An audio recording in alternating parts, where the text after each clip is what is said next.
उपचुनाव की और उसको लेकर जारी सियासत की। दरअसल सभी पार्टियां पूरा दमखम लगा रही हैं और इसी कड़ी में मुख्यमंत्री योगी आदित्यनाथ ने अंबेडकर नगर के कटहरी विधानसभा में जाकर चुनाव प्रचार किया और इस दौरान उन्होंने विपक्ष पर जोरदार हमला किया।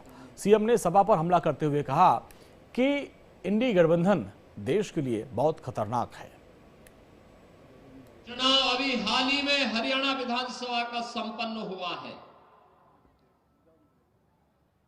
महाराष्ट्र और झारखंड विधानसभा के चुनाव के साथ ही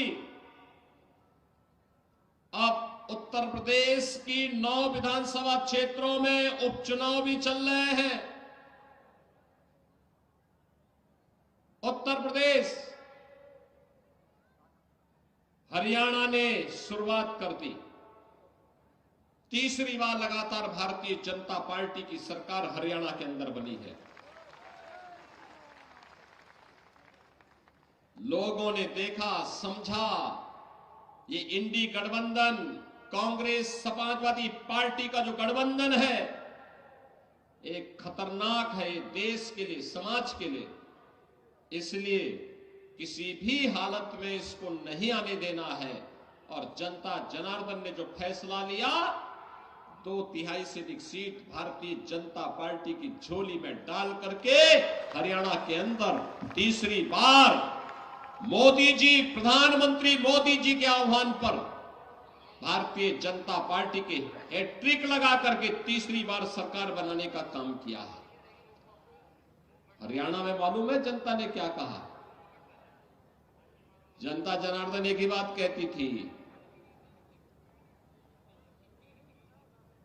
जब अयोध्या के बारे में उनको जानकारी मिलती थी तो लोग कहते थे कि अयोध्या में 500 वर्षों का इंतजार क्यों करना पड़ा था? क्योंकि बंटे थे और इसीलिए कटे थे। एकजुट होकर के मोदी जी के नेतृत्व में जैसे देश ने लड़ाई लेनी शुरू की, अयोध्या में राम मंदिर के मुद्दे का समाधान भी हो गया। भगवान राम अपने धाम में विराजमान भी हो गए और बहनों और भाइयों, देश की सीमा भी सुरक्षित हो गई। याद करिए, 2014 के पहले कांग्रेस नेतृत्व की सरकार हुआ करती थी। समाजवादी पार्टी बिन मांगे समर्थन देती थी और पाकिस्तान घुसपैठ करता था, आतंकी वारदात करता था, चीन भारत की सीमा में घुसता था।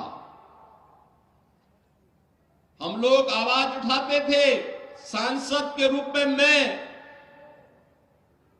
हरिओम पांडे जी, ये लोग संसद में आवाज उठाते थे कि भाई देश के दुश्मन देश की सीमा के अंदर घुस रहे हैं, इनका मुंह तोड़ जवाब दो। तो ये लोग कहते थे, इंडी गठबंधन के लोग जो आज है, ये कहते थे अरे संबंध खराब हो जाएंगे।